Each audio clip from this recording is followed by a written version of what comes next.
न सिर्फ अपराधी तमाम अपराध करके लोगों की जानें ले रहे हैं, महिलाओं के प्रति अपराधों की बाढ़ आई हुई है, बल्कि एक और तरीका है जिसके जरिए योगी सरकार इस प्रदेश के लोगों की जान ले रही है, आर्थिक रूप से और लिटरली उनको जान से मार भी रही है। हमने बिजली के स्मार्ट मीटरों के चलते होने वाले तमाम घोटालों के ऊपर समय समय पर आपको बताया है। आपको ये जानकारी हुई होगी कि बनारस में अशोक कुमार के नाम के एक व्यक्ति जो मोची का काम करते थे, 35,000 रुपए का बिल उनके घर का आने के बाद उन्होंने बहुत चक्कर लगाए बिजली अधिकारियों के और फाइनली कुछ नहीं हुआ, और जिस दिन उनकी बिजली काट दी गई वे अवसाद में आ गए, उन्होंने अपनी आत्महत्या कर ली।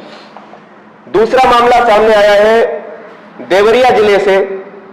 वेल्डिंग का काम करने वाले आदमी, एक छोटी सी दुकान थी वेल्डिंग की, वेल्डिंग का काम करने वाले एक व्यक्ति ने बिजली कनेक्शन के लिए अप्लाई किया कॉमर्शियल कैटेगरी में।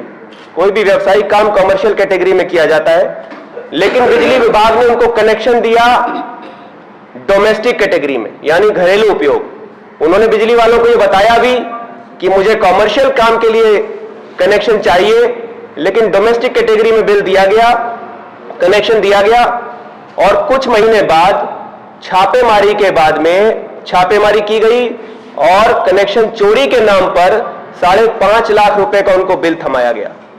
5.5 लाख रुपए का बिल देखकर किसी भी एक साधारण व्यक्ति की हालत क्या होगी आप समझ सकते हैं। उन्होंने बहुत बुरा गुहार लगाई, तो देवरिया जिले के जेई ने बिल ठीक कराने के लिए 2 लाख रुपए की रिश्वत मांगी। अभी सुना है कि कुछ कार्रवाई हुई है, उस जेई को सस्पेंड किया गया है, लेकिन 2 लाख रुपए की इस रिश्वत को भी दे पाने में वो सक्षम नहीं थे। पूरे परिवार ने आत्महत्या का प्रयास किया।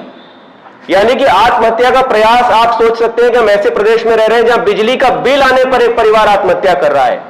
बिजली का बिल आने पर, जो हमारे साधारण उपयोग की व्यक्ति चीज है। दिल्ली में यदि एक परिवार की आय 20,000 रुपए है, तो दिल्ली के एक व्यक्ति का बिल 500 रुपए 700 रुपए से अधिक आता ही नहीं है। ऐसी व्यवस्था सरकार ने की हुई है। अगर उसका यूनिट 200 के अंदर है तो बिल ही नहीं आता है, अगर 200 से ज्यादा है तो 200 400 500 रुपए में वो परिवार अपना बिजली का खर्चा निकाल लेता है। लेकिन वही 20,000 रुपए कमाने वाला परिवार उतनी बिजली अगर यूपी में जलाएगा तो योगी जी का बिल उसकी जान ले सकता है। वो बिल 5,000 10,000 रुपए तक पहुंच रहा है। आप सभी लोगों को पता होगा कि स्मार्ट मीटर जहां जहां लग रहे हैं वहां पर 30% नहीं 300% तक बिजली का बिल बढ़ के आ रहा है। तो हम लोगों ने एक हेल्पलाइन नंबर जारी किया था 9956 998866। इस नंबर पर पूरे प्रदेश से व्हाट्सएप के जरिए लोग अपने बिजली के बिल भेज रहे हैं। हम उनसे ये अपील कर रहे हैं कि बिजली के मीटर, स्मार्ट मीटर लगने के पहले के 3 महीने के बिल भेजिए, स्मार्ट मीटर लगने के बाद के 3 महीने के बिल भेजिए, और आपको ताज्जुब होगा ये जानकर के बिलों में 50% से ज्यादा का फर्क है। तो कहां जा रहा है ये लूट का पैसा?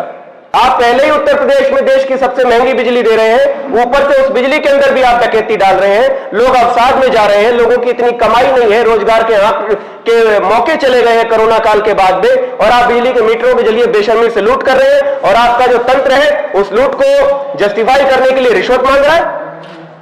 तो हमारी मांग है कि इस तरह के सभी मामले जो स्मार्ट मीटर लगने के बाद में जो बिल बढ़ के आए हैं, तो उनका बिल मय ब्याज के सभी उपभोक्ताओं को वापस किया जाए, इस स्मार्ट ठग मीटर को वापस लिया जाए, पुराने मीटर वापस लगाए जाए, और बिजली के दाम भी यहां पर कम किए जाएं। बिजली आम आदमी पार्टी का एक महत्वपूर्ण मुद्दा है, और बहुत जल्दी इस प्रदेश की सारी जनता को बिजली के बिल को लेकर हम सड़कों पर खड़ा करेंगे, आप देखिएगा।